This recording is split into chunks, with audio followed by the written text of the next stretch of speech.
తెలుగు నాటక రంగానికి తన నిబద్ధతతో నటనా ప్రతిభతో వెలుగు పంచిన ప్రముఖ రంగస్థల నటుడు బలగం సినిమాతో ప్రేక్షకుల్లో మంచి క్రేజ్ తెచ్చుకున్న జీవి బాబు ఇక లేరు.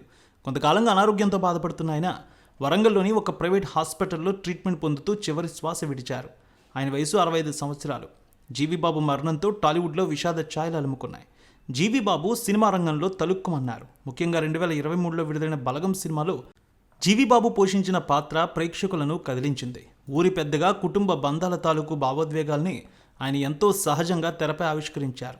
ఈ సినిమా ద్వారా ఆయనకు సినీ ప్రపంచానికి పరిచయం చేసిన దర్శకుడు వేణు ఎల్దండి నివాళులర్పిస్తూ తన మనసులో మాట బయటపెట్టారు. జీవిబాబు గారు నాటక రంగం కోసం జీవితాన్ని అంకితం చేశారు. ఆయనలోని ఆత్మీయత, నటనా నైపుణ్యం అమోఘం. నా మొదటి సినిమా బలగంలో ఆయన్ని పరిచయం చేసే అదృష్టం నాకు దక్కింది. ఆయనతో పనిచేయడం జీవితాంతం గుర్తుండిపోయే అనుభవం అంటూ బలగం దర్శకుడు వేణు భావోద్వేగంగా స్పందించారు. బలగం సినిమా నటుడు జీవిబాబు కన్నుమూశారనే వార్త ఒక్కసారిగా అందరినీ తీవ్ర విచారంలో నెట్టింది. కొంతకాలంగా జీవిబాబు అనారోగ్యంతో బాధపడుతున్నారు. వరంగల్ హాస్పిటల్లో ట్రీట్మెంట్ పొందుతూ మరణించారు. జీవిబాబు మరణం పట్ల డైరెక్టర్ వేణు సంతాపం తెలిపారు. బలగం యూనిట్ అందరూ కూడా ఆయనకు సంతాపం తెలియజేశారు. జీవితం నాటక రంగంలోనే ఆయన మొత్తం గడిపారని, ఆయనకు బలగం సినిమా ద్వారా ఇండస్ట్రీకి పరిచయం చేసే భాగ్యం తనకు దక్కిందంటూ వేణు గుర్తు చేసుకున్నారు. వరంగల్ హాస్పిటల్లో ట్రీట్మెంట్ పొందుతూ ఆయన ఈరోజు కన్నుమూశారు. ఆయన జీవితం మొత్తం నాటక రంగంలోనే గడిపారు. చివరి రోజుల్లో ఆయన్ని బలగం ద్వారా పరిచయం చేశారు వేణు. ఆయన మరణంతో సినిమా ఇండస్ట్రీకి చెందిన చాలామంది ప్రముఖులు ఆయనకు నివాళులర్పిస్తున్నారు. తెలుగు నాటక రంగానికి తన నిబద్ధతతో నటనా ప్రతిభతో వెలుగు పంచిన ప్రముఖ రంగస్థల నటుడు బలగం సినిమాతో ప్రేక్షకుల్లో మంచి క్రేజ్ తెచ్చుకున్న జీవి బాబు ఇక లేరు. కొంతకాలంగా అనారోగ్యంతో బాధపడుతున్న ఆయన వరంగల్లోని ఒక ప్రైవేట్ హాస్పిటల్లో ట్రీట్మెంట్ పొందుతూ చివరి శ్వాస విడిచారు. ఆయన వయసు 65 సంవత్సరాలు. జీవి బాబు మరణంతో టాలీవుడ్లో విషాద ఛాయలు అలుముకున్నాయి. జీవి బాబు సినిమా రంగంలో తలుక్కుమన్నారు. ముఖ్యంగా 2023లో విడుదలైన బలగం సినిమాలో జీవిబాబు పోషించిన పాత్ర ప్రేక్షకులను కదిలించింది.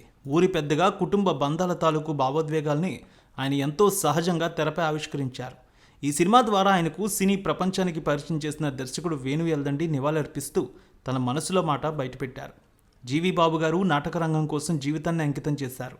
ఆయనలోని ఆత్మీయత, నటనా నైపుణ్యం అమోఘం. నా మొదటి సినిమా బలగంలో ఆయన్ని పరిచయం చేసే అదృష్టం నాకు దక్కింది.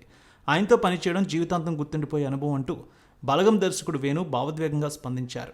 బలగం సినిమా నటుడు జీవిబాబు కన్నుమూశారనే వార్త ఒక్కసారిగా అందరినీ తీవ్ర విచారంలో నెట్టింది. కొంతకాలంగా జీవిబాబు అనారోగ్యంతో బాధపడుతున్నారు. వరంగల్ హాస్పిటల్లో ట్రీట్మెంట్ పొందుతూ మరణించారు. జీవిబాబు మరణం పట్ల డైరెక్టర్ వేణు సంతాపం తెలిపారు. బలగం యూనిట్ అందరూ కూడా ఆయనకు సంతాపం తెలియజేశారు. జీవితం నాటక రంగంలోనే ఆయన మొత్తం గడిపారని, ఆయనకు బలగం సినిమా ద్వారా ఇండస్ట్రీకి పరిచయం చేసే భాగ్యం తనకు దక్కిందంటూ వేణు గుర్తు చేసుకున్నారు. వరంగల్ హాస్పిటల్లో ట్రీట్మెంట్ పొందుతూ ఆయన ఈరోజు కన్నుమూశారు. ఆయన జీవితం మొత్తం నాటక రంగంలోనే గడిపారు. చివరి రోజుల్లో ఆయన్ని బలగం ద్వారా పరిచయం చేశారు వేణు. ఆయన మరణంతో సినిమా ఇండస్ట్రీకి చెందిన చాలామంది ప్రముఖులు ఆయనకు నివాళులర్పిస్తున్నారు.